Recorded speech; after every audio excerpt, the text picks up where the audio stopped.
Hello दोस्तों, आपका स्वागत है आपके अपने चैनल मनी मैनेजमेंट में। और मैं हूं सुशील।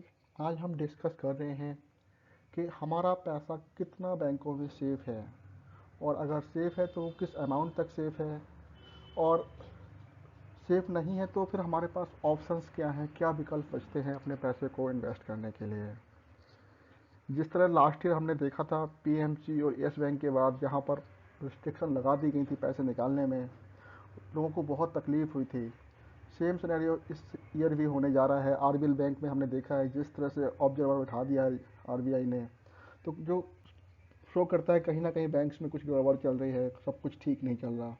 तो बैंकिंग सिस्टम में इस तरह की प्रॉब्लम्स आ रही हैं, तो फिर एक आम आदमी के पास क्या ऑप्शन बचता है, उसे कितना पैसा बैंक में रखना चाहिए, और कितना पैसा हमारा सेफ़ है, आरबीआई ने हम लोगों के लिए क्या सिक्योरिटी प्रदान की है, और अगर सेफ़ नहीं है तो हमारे पास क्या ऑप्शंस हैं।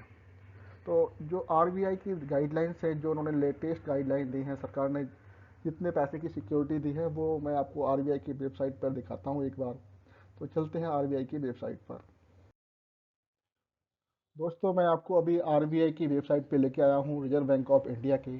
तो एज पर आरबीआई गाइडलाइंस जो उनकी डेटा वेबसाइट पर उपलब्ध है, उसके अकॉर्डिंग मैक्सिमम 5 लाख रुपए की बैंक गारंटी देते हैं वो।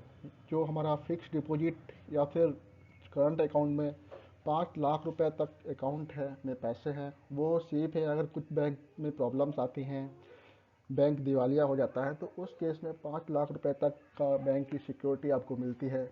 तो उसके अलावा जितने भी पैसे होंगे उसके लिए बैंक, आरबीआई या सरकार की तरफ से कोई भी सिक्योरिटी आपके पास नहीं है। तो फिर 5 लाख से अधिक पैसा हमें अगर बैंक में रखना है तो वो हमें अपने रिस्क पे रखना होगा।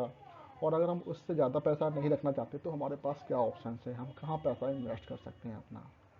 तो आइए देख सकते हैं हमारे पास जो ऑप्शंस अवेलेबल हैं, उनमें से मैं आपको आज बताने जा रहा हूँ कुछ ऐसे शेयर्स के बारे में जो हमें एफडी से भी बेटर रिजल्ट दे रहे हैं, उससे ज़्यादा भी हमें उन्होंने बेनिफिट दिए हैं। कुछ स्टॉक्स हैं मार्केट में, मैं उनके बारे में बताना जा रहा हूँ आपके लिए।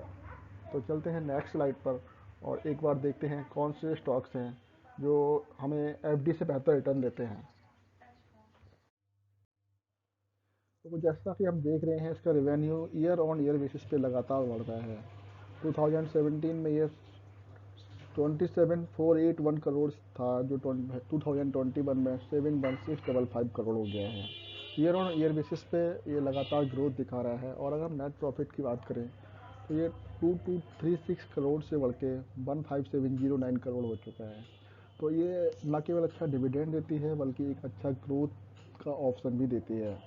तो कंपनी फंडामेंटली स्ट्रॉन्ग है, अच्छा डिविडेंड पे आउट करती है। आप इसको एक बार ज़रूर चेक करें, और अपने फाइनेंशियल एडवाइज़र से एक बार डिस्कस करने के बाद आप इसको अच्छे लेवल पर पोर्टफोलियो में शामिल कर सकते हैं और हल्की हल्की गिरावट में एक्यूमुलेट कर सकते हैं।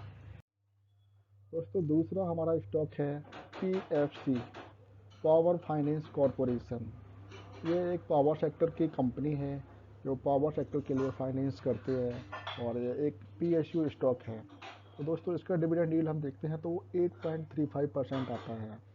अगर इसका हम 52 वीक हाई देखते हैं तो 153 का है, 52 वीक लो देखते हैं तो 104 का आता है। करंट में ये 120 के लेवल पर अवेलेबल है और अपने हाई से एक अच्छा खासा करेक्शन दिखा चुका है। तो आप इसको भी अपने वॉच लिस्ट में रख सकते हैं और एक अच्छे लेवल पे आप इसको हल्के हल्के एक्यूमुलेट कर सकते हैं। आइए ये इसका एक बार फंडामेंटल भी चेक कर लेते हैं। दोस्तों, ये इसका रेवेन्यू है। आप देख सकते हैं ईयर ऑन ईयर बेसिस पे इसका रेवेन्यू लगातार बढ़ रहा है। ये भी एक अच्छा ग्रोथ में है, ग्रोथ की ट्रेंड में है। और इसका अगर हम नेट प्रॉफिट देखते हैं तो वो भी ईयर ऑन ईयर बेसिस पे लगातार बढ़ रहा है। 2021 में इसने हाईएस्ट एवर 8380 करोड़ का प्रॉफिट पोस्ट किया है। तो दोस्तों, आप इस स्टॉक्स को अपनी वॉच लिस्ट में रख सकते हैं और अच्छे लेवल पे आप हल्के हल्के एक्यूमुलेट कर सकते हैं, जो आपको अच्छा डिविडेंड के साथ साथ ग्रोथ का ऑप्शन भी देते हैं। थैंक्स। अगर आपको हमारा वीडियो पसंद आया हो तो आप हमारे चैनल को सब्सक्राइब कर सकते हैं। धन्यवाद। फ्रेंड्स, तीसरा स्टॉक है इंडियन ऑयल कॉरपोरेशन, आईओसी। अगर हम एक बात करें इस स्टॉक की, इसने पिछले एक साल में 10.76 का डिविडेंड यील्ड दिया है। 10% से ज़्यादा का डिविडेंड यील्ड इसने दिया है। और अगर हम बात करें इसके चार्ट की, तो इसने हाई बनाया था 141 का, 140 रुपये का हाई बनाया था। और मार्केट में गिरावट के बाद अभी ये हमारे लिए 120 रुपये के प्राइस पर अवेलेबल है। तो ये हमारे लिए एक एफडी का बेटर विकल्प हो सकता है। डिविडेंड यील्ड इसकी 10.5% है। और अगर इसका हम रिटर्न देखें तो फिर अभी जिस मार्केट वैल्यू पर ये अवेलेबल है, तो वहाँ से 10 से 15% का ग्रोथ भी दिखाई देता है।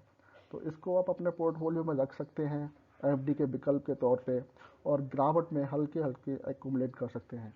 अगर हम बात करें इसके सपोर्ट की, तो जुलाई से लेकर सितंबर मंथ के बीच में इसने 2 मंथ 100 से 110 के बीच में इसने अपना बिताया है, जो एक मजबूत सपोर्ट है। तो मेरी राय है, आप इस रेंज के आसपास इसको बाय कर सकते हैं, अक्यूमुलेट कर सकते हैं, और ये आपको 10% तक का रिटर्न दे सकता है, जो आपको एफडी से कहीं बेटर है, और आपको मार्केट रिस्क भी कम करता है। धन्यवाद। अगर आपको वीडियो पसंद आया हो तो आप इसको लाइक कर सकते हैं। Thank you.